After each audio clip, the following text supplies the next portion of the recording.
Hey, what's up, everybody? I'm here to give you guys a review of, believe it or not, a New Japan Pro Wrestling show. Yes, I know it's been a while since I reviewed New Japan Pro Wrestling. Well, the reason why it's been so long is just because I've been extremely busy. But now that school kind of started to die down, the only real final thing I have to put forth effort to is my sociology final. But that's not um, for another week. Um, So I want to put some effort into getting back on track and reviewing these independent wrestling shows that I had been promising for a while now. So um, and now that summer's going to be coming on the way, I'm hoping I can catch up on some of these indie wrestling shows that I said that I was going to do. Um, it's just I haven't had the time to review them, but I'm hoping that now that things kind of start to dial down and my time will open up more, I can actually review these independent wrestling promotions. Um, so you are gonna have to bear with me. Some of these independent wrestling promotions reviews I'm gonna be doing are gonna be dated, and some of these live reactions I'm gonna be doing are gonna be dated as well. But just bear with me. I'm hoping that it only lasts and throughout the summer. I just want to make sure that I really sit down and actually watch this stuff. So let's just get right into this. So today's show is going to be a show that, yes, I've already watched, but I never got to do the review for it. I did the live reactions way back in February. Um, so I'm here to give you guys the review for it. I'm going to be doing the reviews for the 3 days that New Japan Pro Wrestling teamed with CMLL um, for 3 nights. Um, and produced this show called Fantastic um, Fantastica Mania 2018. They had 3 nights of this show, um, and yeah, overall, I enjoyed this the first night, anyways. The first night took place on January 19th, 2018, and it aired at 4:30 a.m. Eastern Time and at 1:30 a.m. Pacific Time. So pretty much you had to be like a diehard um, New Japan fan to want to get up at 4:30 in the morning to want to watch it. So I don't know if there was anybody that was that diehard of a New Japan fan, but obviously that's just their business. Now, I'm actually going to be honest. I ended up actually really liking this show because I kind of expected to be just kind of like a filler throw-in show, and it really was. But it was still a really good show. I thought it had some really good matches on this show, and it was a really easy show to sit through for about 2 hours. So I definitely enjoyed this show. Um, Now, obviously, the commentary team, I can't really say who they are because they didn't announce who they were, and they weren't in English. Not that I'm a racist towards that, but I couldn't really understand them. I definitely enjoyed the commentary team better, though, than most commentary teams that I've heard that speaks English, because the positives is it really um, I was really kind of able to ignore it and not have to hear some of the absurd things that the certain commentary teams would say, and just be able to sit down and enjoy some good old fashioned professional wrestling matches. So I was happy about that. So that was an I'll give that an up. And we had the first match on the show. It was um, Fugo versus Okamura. Um, Fugo, I actually liked his character. It was a very flamboyant character. He dressed very flamboyant and acted very flamboyant. Okamura was just kind of an old school classic wrestler, and Fugo kind of was being very flamboyant and out wrestling out Okamura. He had um tilt-a-whirl head scissors on the outside. Okamura hit a clothesline on him. He ended up hitting a cutter off the turnbuckle, um, and Okamura hit a suicide dive on the outside, and then he ended up hitting a tilt-a-whirl crossbody on the outside, and Okamura ended up kissing. No, sorry, Fugo ended up kissing Okamura's manager, which I thought was funny. And then Okamura took exception to that and went to slap him, and he accidentally slapped his manager.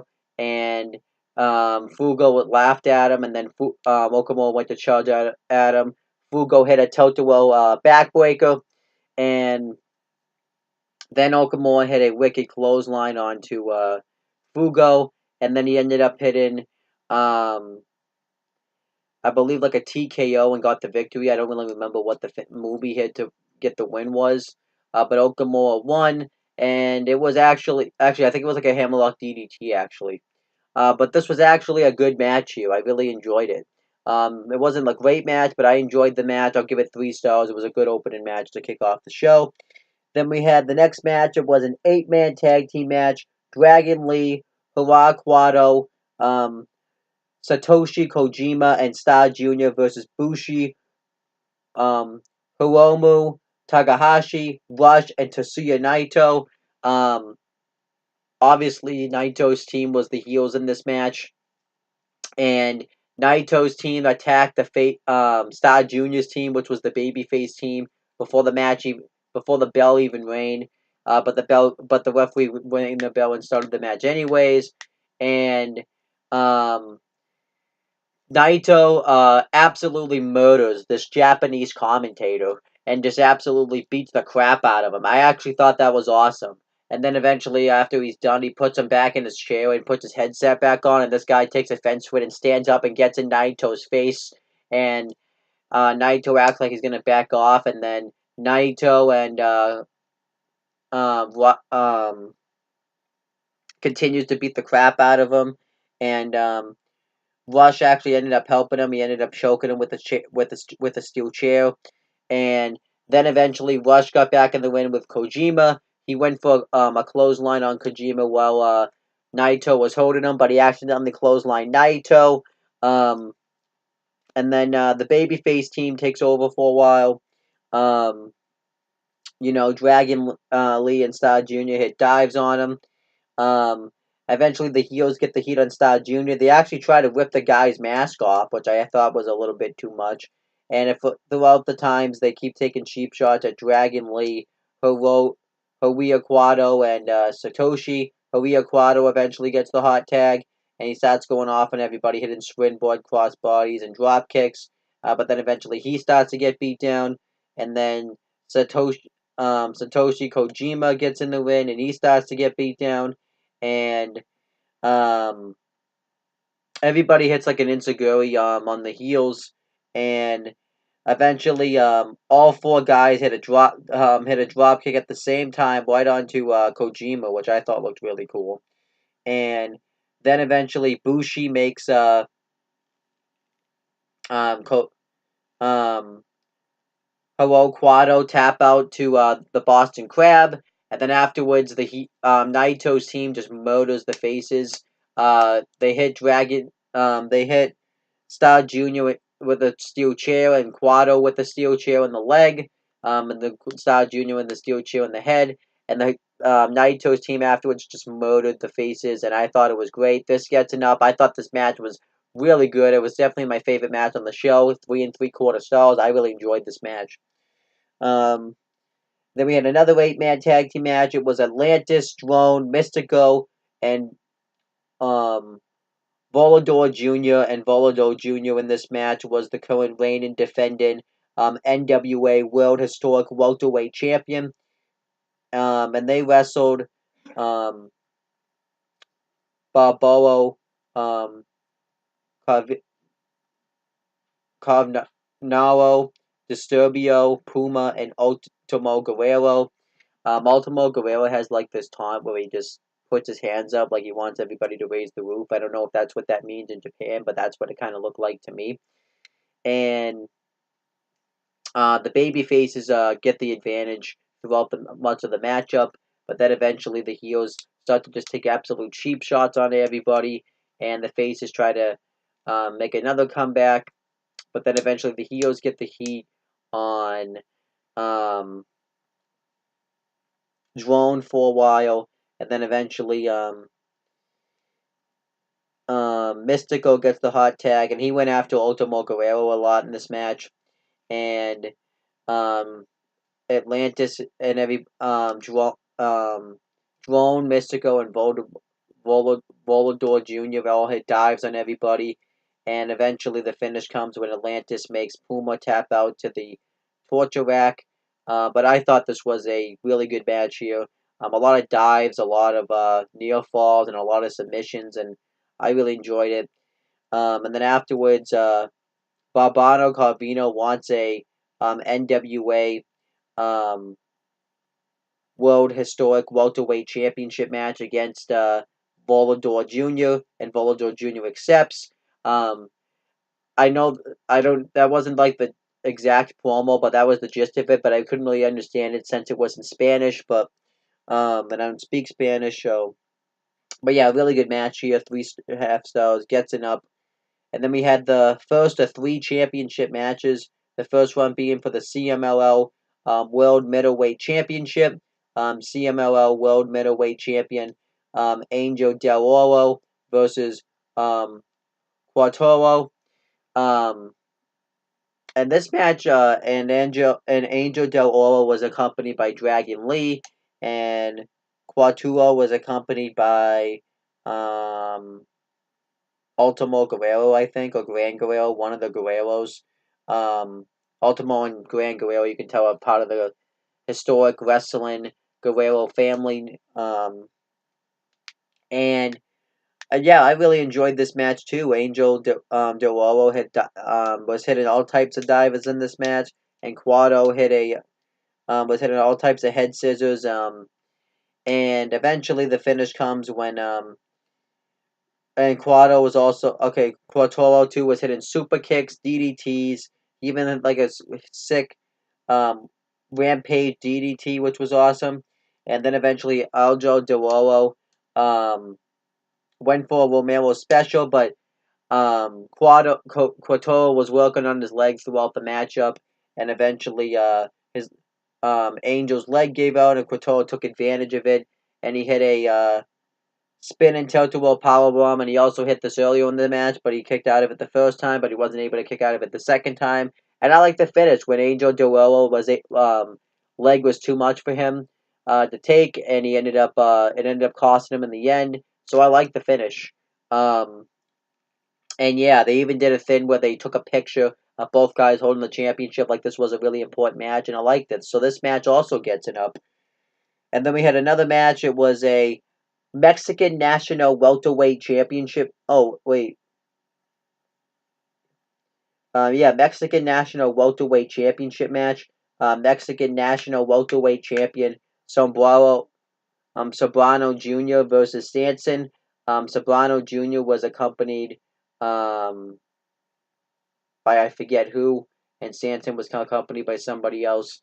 But this match I thought was also another really good match here. Um, Sobrano Jr. was hitting a lot of sick tilt-a-whirl dives that looked really damn cool. And Santon was also hitting some dives as well. I did like the spot where Sobrano Jr. went to put a suicide dive. Santon moved out of the way, and then he just hit it on the other side of the ring. I thought that was cool.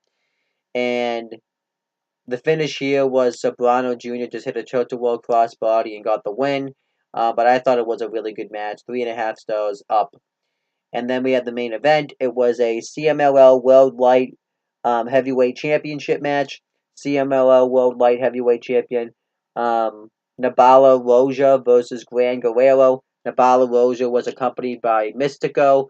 And I actually meant to say this in Mystico's match. It is interesting that Mystico, when he's actually motivated and when he's actually given a better platform, and like I said, when he's motivated, he really can work a great.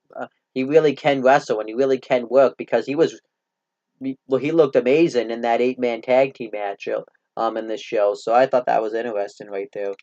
But yeah, Gran Guerrero wrestled for the championship and he was accompanied by actually I was wrong. Um, Volta Jr. accompanied Sabano Jr. and um, Carvano accompanied Sanson. I forgot about that. And Mystico accompanied Nobolo Roja, and Ultimo Guerrero accompanied Gran Guerrero. This was actually a really good main event here. 3.5 stars. Um, and Navola Jr. hit a lot of sick suicide dives in this matchup, but he also hit some super kicks. He also hit some nice technical wrestling in this match. Gran Guerrero was hitting a lot of key moves in this match. He hit a drop kick driving Roja outside the ring. He hit a really good senton. He kept constantly countering Roja's high flying moves, but he hit a Michinoku driver from the top rope, a power bomb from the top rope. Roja hit a Hurricanrana from the top rope.